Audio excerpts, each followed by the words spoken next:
Hello. Okay, so here's the deal.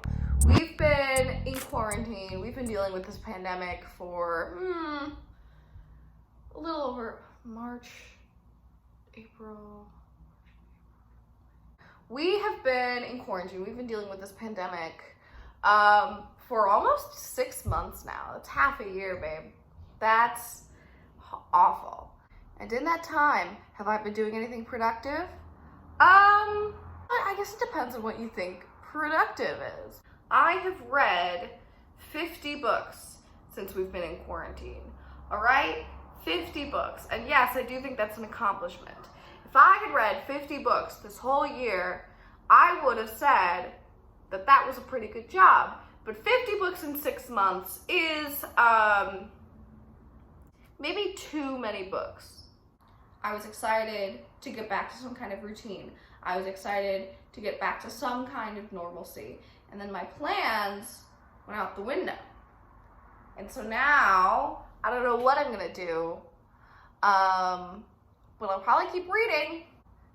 I asked my Instagram followers if they would watch a video of me talking about my favorite books that I've read since quarantine. And I got about 20 yeses. So I'm hoping that we'll have 20 views on this video, and I would consider that a successful video. Okay, first I want to show you something. This right here is a very old, beat up notebook. You can see handwritten.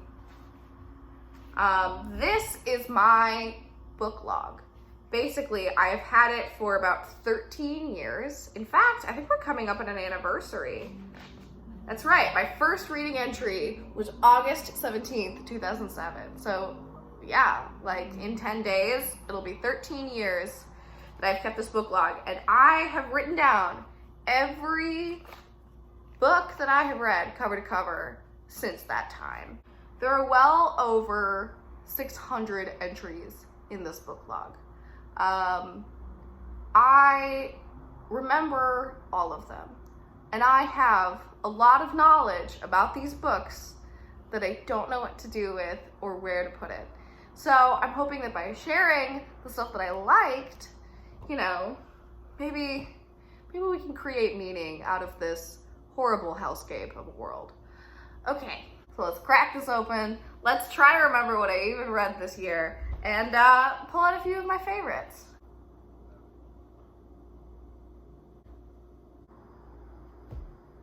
Okay, the first book that I'm going to recommend is called Shadow of the Wind. I suppose I'll put a little thing right here.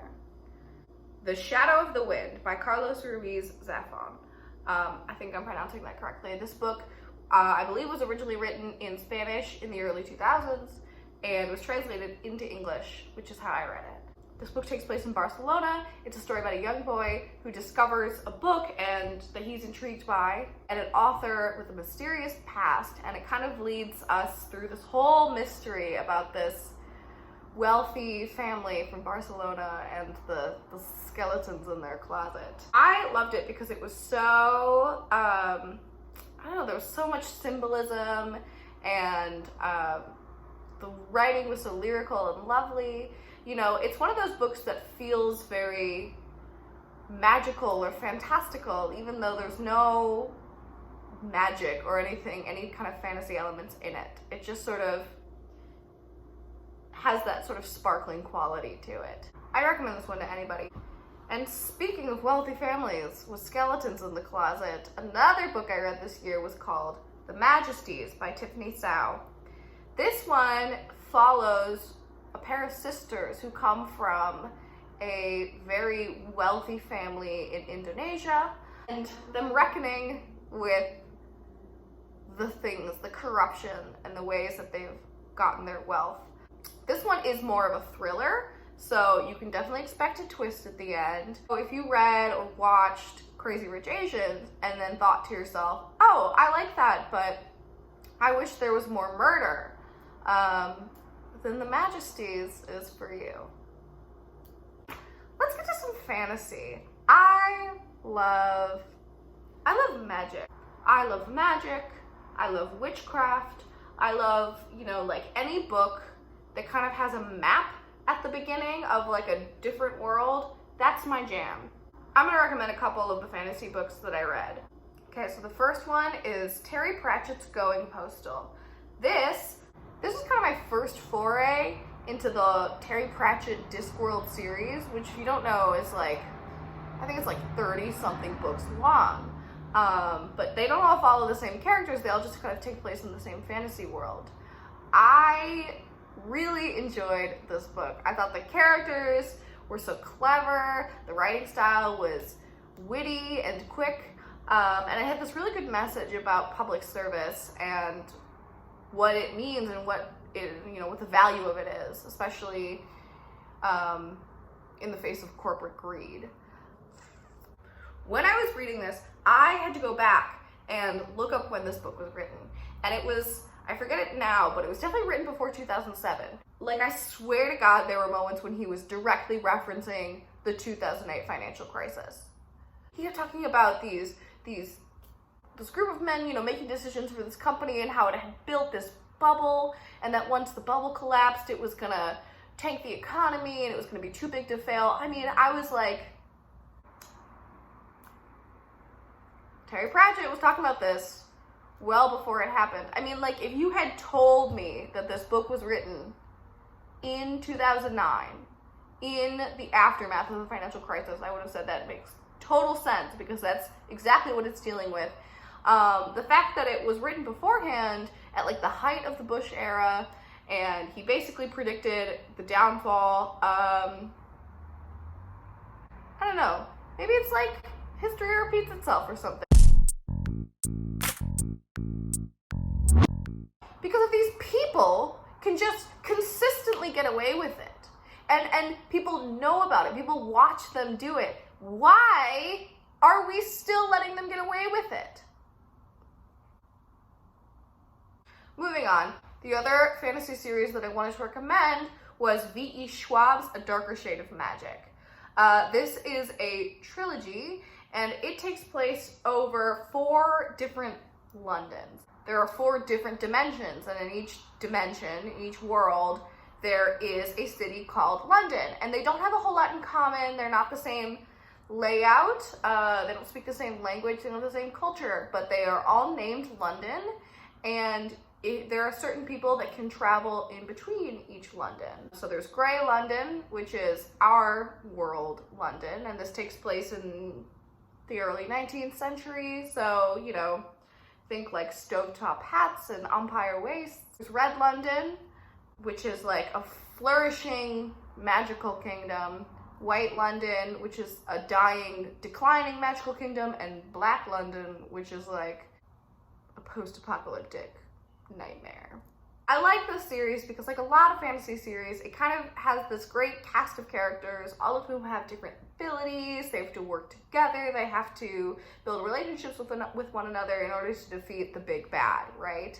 I also liked that each consecutive book in the series kind of brought me deeper into the world and made me like the characters more. I always thought that a good mark of a book, fantasy series with a big cast of characters, is if you could sit down, if you could imagine yourself hanging out with those characters, and you could imagine how they would react to each subject, right?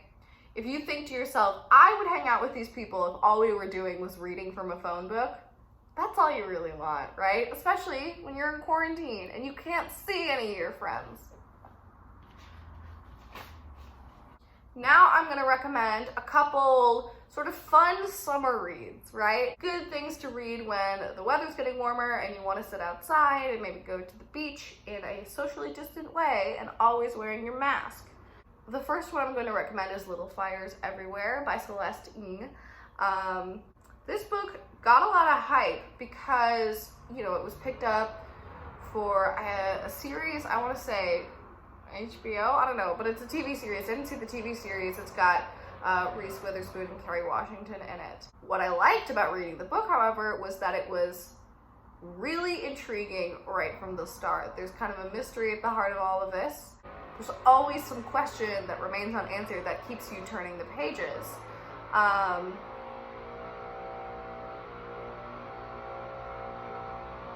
now there's noise. I don't care if there's noise. I'm gonna keep talking. I'm sure my 20 viewers aren't gonna give a shit.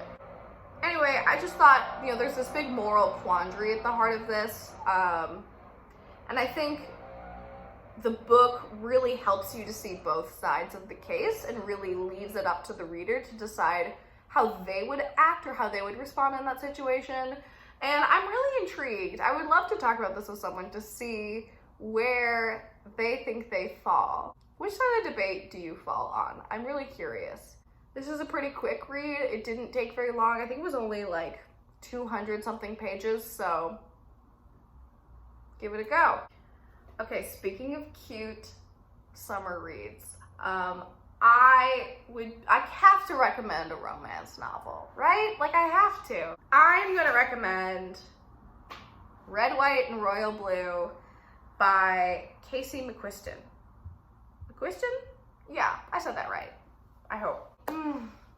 This one, you guys, this is too cute. This is like gushy, sweet, a little sexy romance trash, and everyone should read it as far as I'm concerned. Okay, so here are our characters.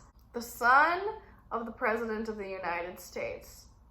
The grandson of the Queen of England. All right? They have to meet every once in a while for their jobs, for PR purposes, and maybe they fall in love. And like, I feel like Stefan. This book has everything. Paparazzi, intrigue, forbidden romance, discovering your sexuality. Like, this book was so cute, you guys. It was so cute and it was so fun. I think it's a great escapist thing, all right? Because the world we live in is trash. So we can use this fantasy to imagine that there is a woman in the White House and to imagine that the royal family was more accommodating. I don't know. I just like to pretend. Okay, so if you stuck with me for this long, I have 3 book recommendations, and these are gonna be called my top 3 book recommendations of this quarantine. Are you excited? Good. The first one is kind of a cheat. It's kind of a cheat, okay? Because it's not one book, it's actually a whole series. It's 4 books. King of Crows, in fact, hold on. I don't have my copy of King of Crows with me, but I happen to be house sitting for a friend of mine, and then on her shelf she has the first book of the series, The Diviners by Libba Bray. This series might be my new favorite of all time. And I'm not gonna shut up about it because I'm just that in love with it. It's a YA fantasy supernatural historical series.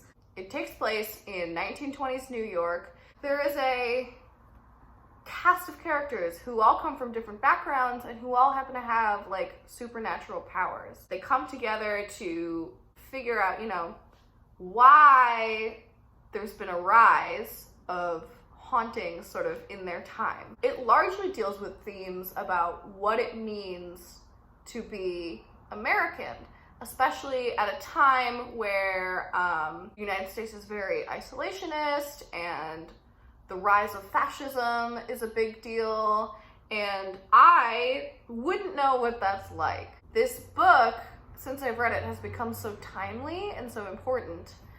And the last in the series, which just came out this year, I really recommend it, you guys. I love all of these characters. Again, it passes the phone book rule, which is I would just spend time with them reading from a phone book because I just enjoy their personalities so much. Someone read this and talk about it with me because it's so good. Thank you, Sarah, for letting me borrow your book as a prop, and also for letting me stay at your apartment. 2 more books I have to recommend. The next one is called Maybe You Should Talk to Someone by Lori Gottlieb. This book made me cry, you guys. Like, from the first page, I was just weeping I couldn't help it. This is nonfiction. This is written by a woman who is a therapist. She talks about her own therapy practice, how she got into the profession, what she likes about it, what she finds challenging about it. And she also talks about her own journey with therapy, being a patient and going to see a therapist to deal with some of her own traumas. I love the stories that she shares. Obviously the names are changed, but they're based on real people.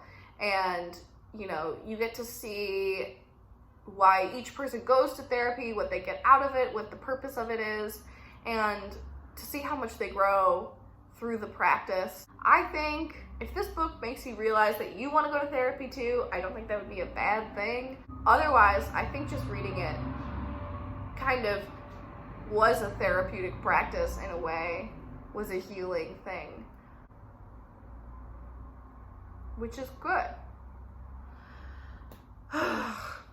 My last book recommendation, I'm going to be totally honest with you, I haven't finished it yet. Yes, this is a library book. Station 11 by Emily St. John Mandel. Oh no, this came out in 2014. Interesting. This book is a little bit hard for me to read, just by virtue of the fact that it is about a pandemic, a massive global pandemic that kills many, many people and disrupts life in kind of a permanent way. And we follow three different characters, you know, before, during, and after the pandemic, and see how their lives have changed. This book was recommended to me by my mother, and she read it before all of this happened. I picked it up a few weeks ago, and it's hard to read because it's science fiction, but it's actually, you know, it's a little less than fiction. I just want to read a passage for you. You know, this passage happens very near the beginning, but after I read it, I had to put the book down and go for a walk. An incomplete list. No more diving into pools of chlorinated water lit green from below. No more ball games played out under floodlights. No more porch lights with moths fluttering on a summer night. No more screens shining in the half-light as people raise their phones above the crowd to take photographs of concert stages. No more concert stages lit by candy-colored halogens. No more electronica, punk, electric guitars. No more flights. No more towns glimpsed from the sky through airplane windows, points of glimmering light. No more looking down from 30,000 feet and imagining the lives lit up by those lights at that moment. No more airplanes. No more requests to put your tray table in its upright and locked position. But no, this wasn't true. There were still airplanes here and there.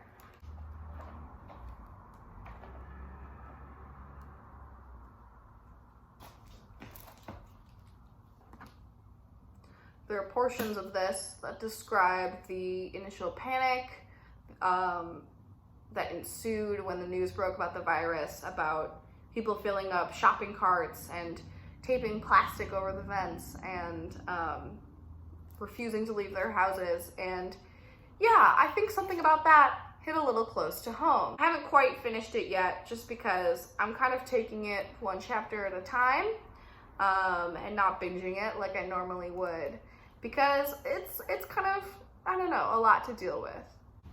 So anyway, those are my book recommendations. I really hope that you guys read them, and if you do, please tell me about it because I would love to chat about it. And if you know me in real life, don't text me and ask me if I'm doing okay, because I am not, okay? What you could do if you want to help is like this video and share it, and maybe leave a comment letting me know what other stuff you want me to talk about. I have so much to say. Seriously, like if there's a genre you like, or you want to know what are some of the worst books I've ever read, or you're curious, I don't know. Or if you have recommendations for me of stuff to read, like, I might as well keep talking about this because it doesn't look like we're going anywhere for a little bit. Thank you to my friend Sarah for letting me borrow her apartment while I don't, because I don't live anywhere. Yeah. Stay safe, wear a mask, don't vote for Trump, and live your best life. That's all she wrote, my friends. Some say the world will end in a fire. Some say in ice. When the sun begins